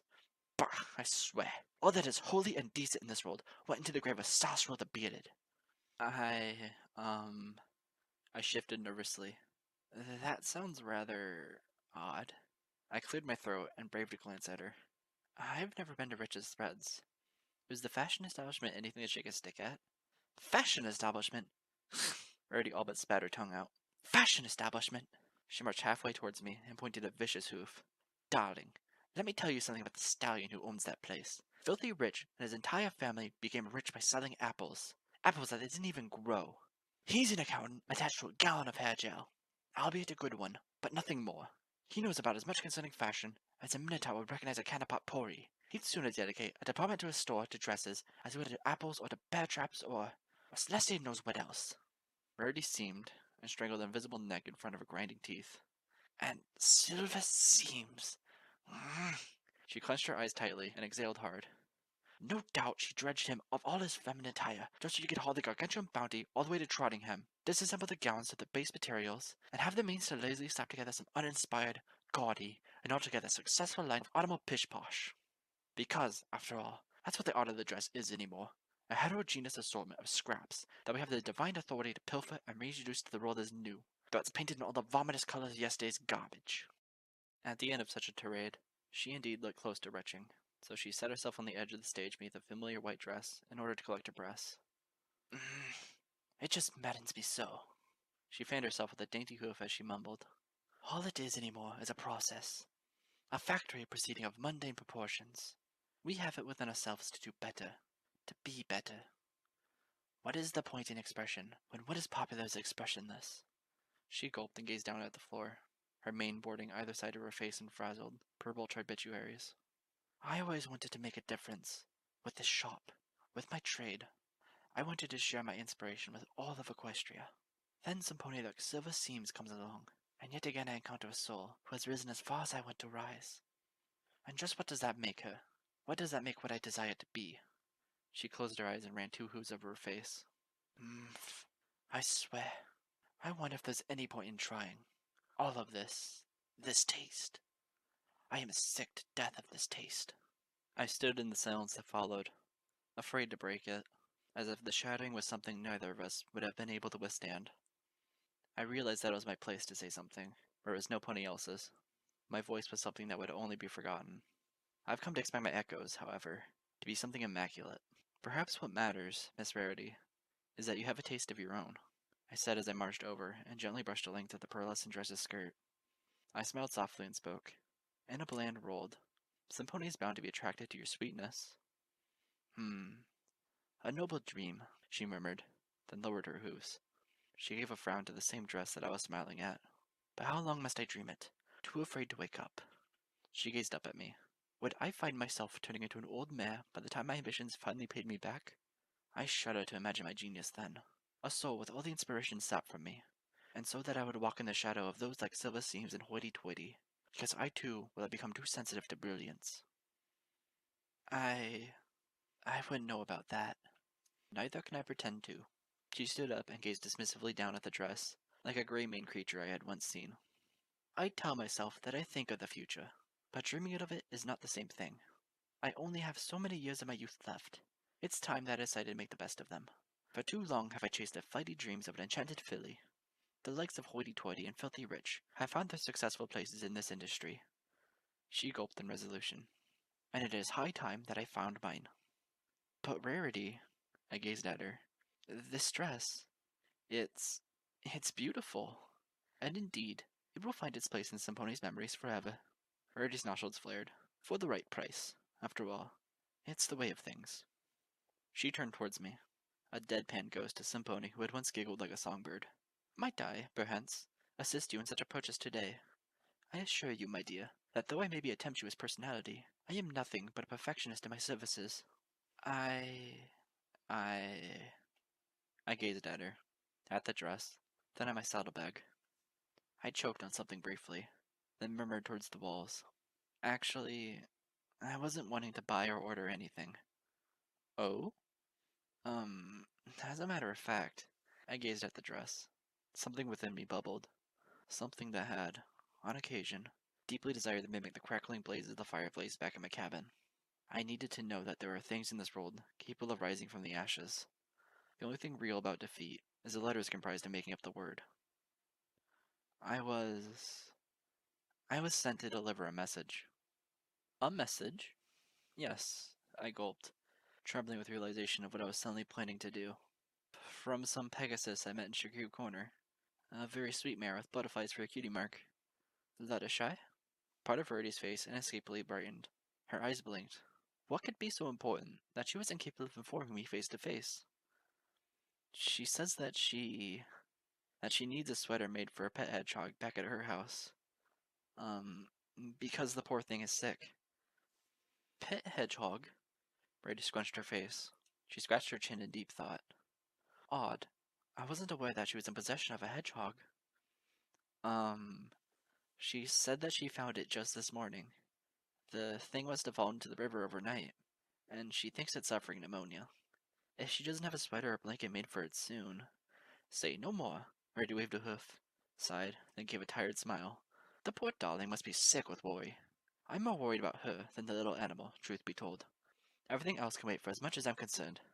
Thank you for delivering the message, Miss Heartstrings, and, my pleasure. I gulped and smiled nervously at her. I don't suppose you have the makings for knitting a sweater in all this mess. Ugh. Rarity tossed her head and marched towards the far end of the room. Don't remind me. I'm struggling with a dress order involving a great deal of satin and lace.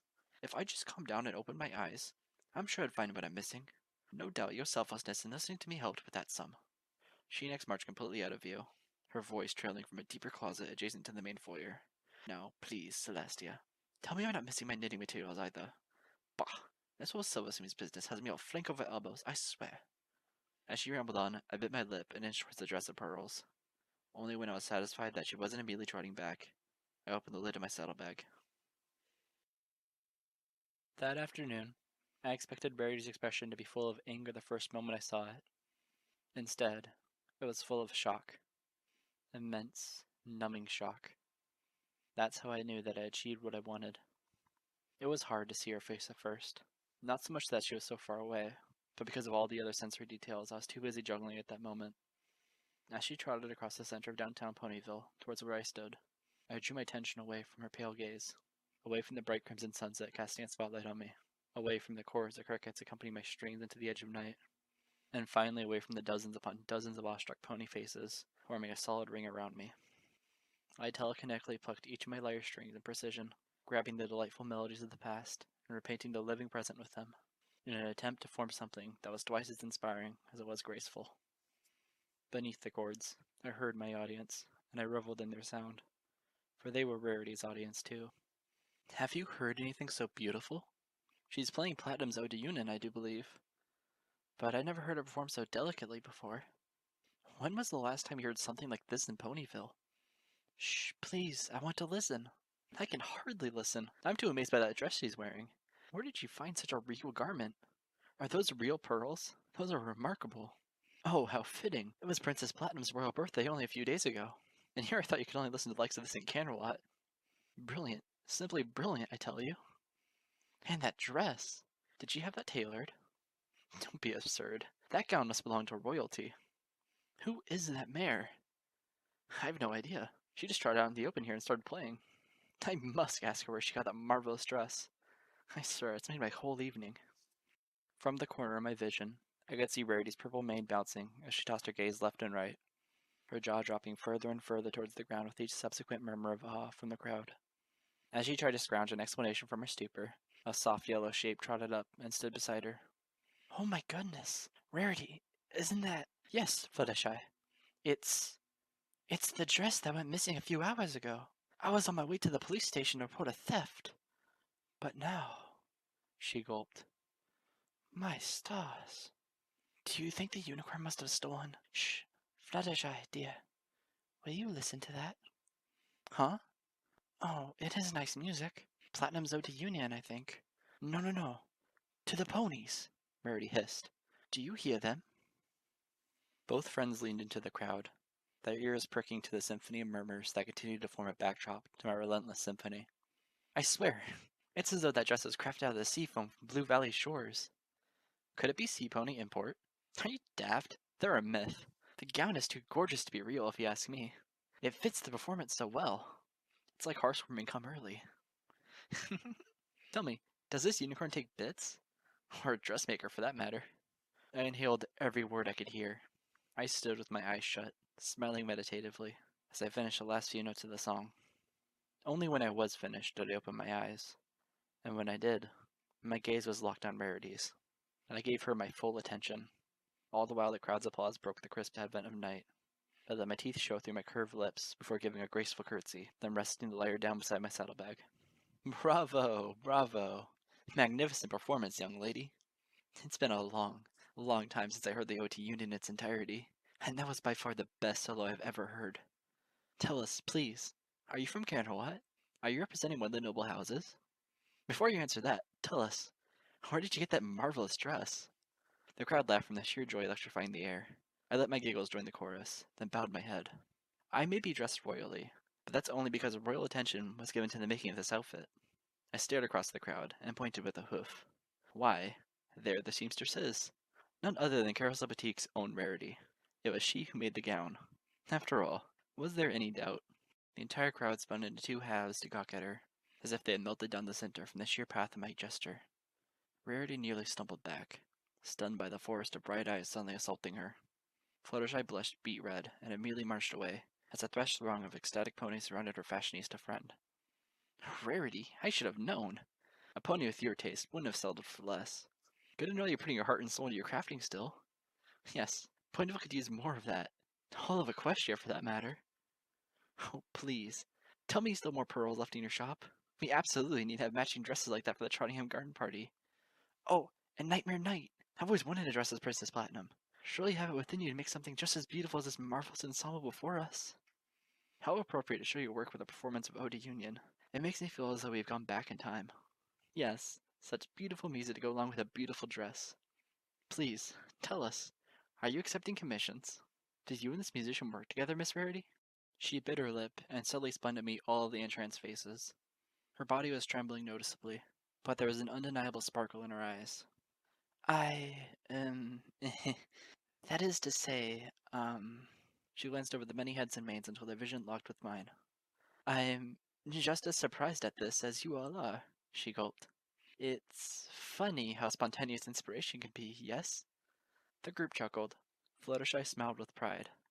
And I was alive.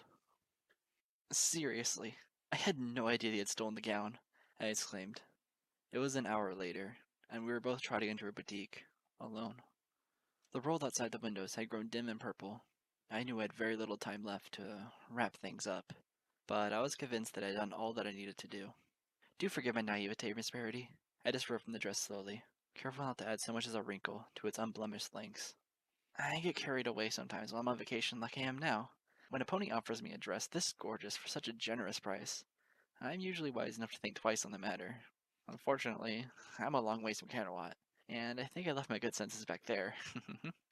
Oh, I understand the feeling quite well, Miss Hotstrings, was it? Mm-hmm. On my first trip to Appaloosa, I nearly engorged myself on the general store supply of cactus nectar toffee. It's something that my friends and I seldom wish to recollect. Yeah. I gracefully finished disentangling myself from the garment and hoofed it to her. I can only imagine. She gently took the dress, levitating it upwards in translucent telekinesis. Her face was calm and unemotional as she hummed and asked, Could you describe this stallion again? The ruffian you claim to have peddled this to you in the streets behind Town Hall.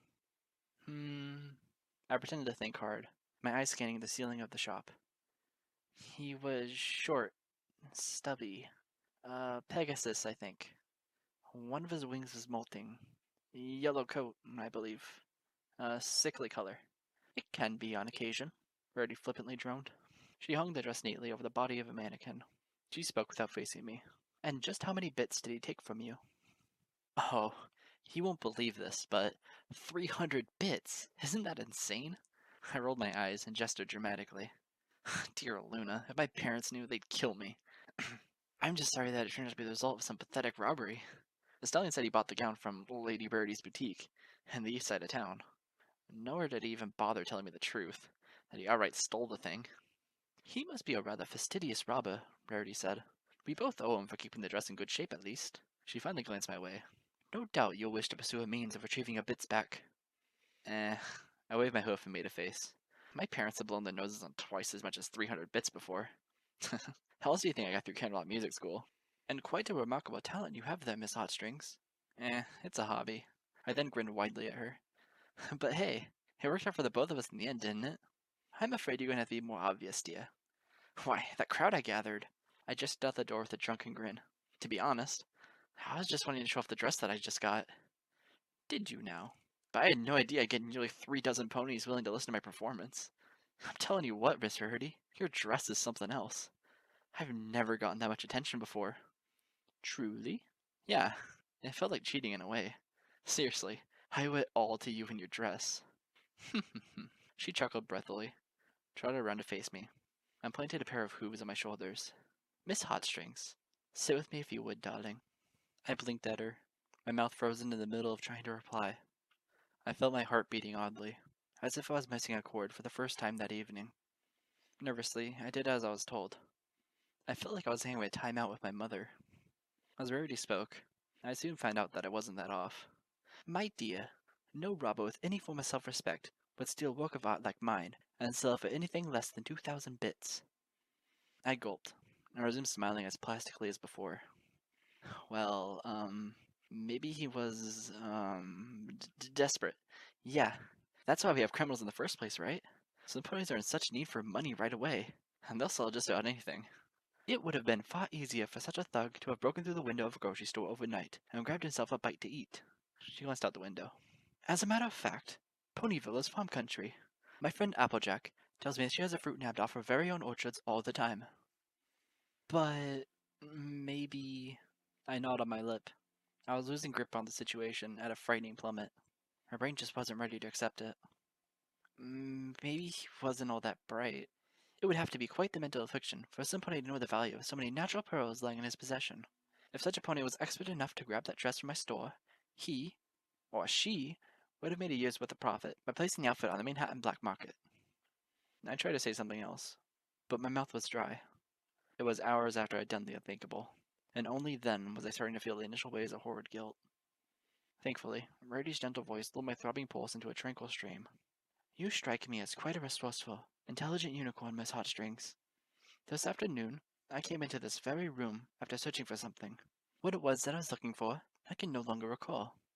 All I know is that my latest dress was suddenly missing, and I had no proper explanation for where it could have gone or who could have taken it. Until now. I gazed down at the floor between us. I kneaded my hooves against the tile as I felt the first wave of chills hit me that night. Miss Rarity, I won't judge you for the actions you're about to take. But stop for a moment. Stop for a moment and think about what happened out in the center of town. Even without looking, I could tell she was making a strange face. What about the center of town? I looked back into her gaze. I couldn't tell if her eyes were glossy or just my reflection. The ponies you live with, Rarity, they love your dress. They love the quality of it, the meaning behind it, the expert craft and work that went into it. Correction, darling, she smiled painfully. They adored your performance. It just happened to have been painted in the colors that I had once made. But it's one and the same. No, she shook her head, gently exhaling. No, it isn't. You just needed a way to get attention, I exclaimed, my breath becoming ragged as I too was becoming witness to my own desperation. Your dress is fantastic, Rarity. All it needed was its time in the spotlight and... Shh. She gently caressed my shoulders with her hooves, staring positively into my soul as the words came out. I don't know who you are, Miss Hotstrings. I don't know how you've heard of me, or what you presume to know about my artistry. All I know is that you're a perfect stranger. However, in spite of this, I do believe that there is one thing that we both have in common, and that's the knowledge of the fact that there is nothing left in that dress that I believe in anymore, save for a lesson on how to drive my talents down brighter, wider roads. But I tried my best not to whimper. I felt like a little fool as I sat before her. I avoided her gaze, absorbing myself in the sight of the dress, as I tried to scoop the pearls up with my tears. But you deserve to be remembered, Miss Rarity. You're such a talented, hard-working unicorn. You deserve attention. It's never a matter of what we deserve, darling. She leaned towards me, stealing my gaze. It's a matter of what we earn. Has any pony ever told you that I'm a living piece of the elements of harmony? She leaned back and spoke sagely. Destiny, for whatever reason, has designated me as the element of generosity. I was instrumental in the exorcism of Nightmare Moonstain from Princess Luna. Ever since then, I've been privileged and blessed to be tied to the hip of Twilight Sparkle, the only unicorn in 5 long centuries who's been made the personal protege of Princess Celestia herself. Don't you think that if I wanted to take advantage of my connections and seal myself a higher seat in the Camelot fashion scene, I would have easily done so by now? I reflected quietly on that, a sore lump forming in my throat. She smiled at a warm thought. I would be lying if I said that I wasn't tempted in the past to do something so pathetic and shallow, but I like to think that I've become a better mare since then. She gazed sideways at me, her gaze gentle but piercing. There are many things in this world that I want. Fame is one of them. Even my closest friends will tell you that. What they don't know, but shall be obvious to every pony, is that a soul such as my own greatly desires to better herself as a lady and an artist, more than any other dream of mine that I pretend to call supreme. You see, Miss Hotstrings, if I don't earn my place in this world, the most I'll ever become is a queen of hollow victories. No such matriarch of mundanity would ever deserve a tiara, no matter how sparkling. I took a shuddering breath and gazed out the windows at the darkening approach of the night. I have that desire too, Rarity, but I learned long ago that I can't pursue them so easily anymore. I sniffled and put on a brave face, albeit a deadpan one. I just wish I could help those around me shine where I can't. We're all born with the ability to shine, Miss Heartstrings, but we can't force the spotlight on each other. Otherwise, we'd just be dancing to an old, boring tune, conceived only once, but never allowed to blossom on its own. And if there's anything I can't stand, it's a performance that doesn't earn itself an encore. I gave the dress one last, forlorn glance. It was a chuckle that escaped my lips instead of a sob, as I painfully let forth. I suppose some things in life can't stand to be re-enchanted. That's why I live to invent newer and prettier things, Rarity smiled. And so should you. I watched as she stood above me and paced across the way. I hate refusing gifts, especially ones so sincerely and passionately donated. She telekinetically picked up a black tarp and carried it back over to where the gown of pearls was residing. What you did today, what you tried to do today, was daring, brash, yet altogether generous. Which is why I'm not about to press charges for a theft that lasts the entirety of what would have otherwise been a boring afternoon. She hung the canvas material over the dress. The room grew dimmer, so that her bright features suddenly stood out like polished ivory. I very much envy your talents, dear. A dress is dazzling for an evening or two, but music, gorgeous music, it lasts forever. Oh, how I wish I could start over sometimes, and engage myself in an art that was far more immortal. I swallowed hard, and tilted my head away so she couldn't see the tear rolling down my left cheek. In my mind, I saw the smiling faces of listening ponies all around me, and they once again mimicked the dying ashes of a cabin fireplace. Don't envy too much, Miss Rarity, or else you find yourself doing nothing but starting over. She smiled softly my way.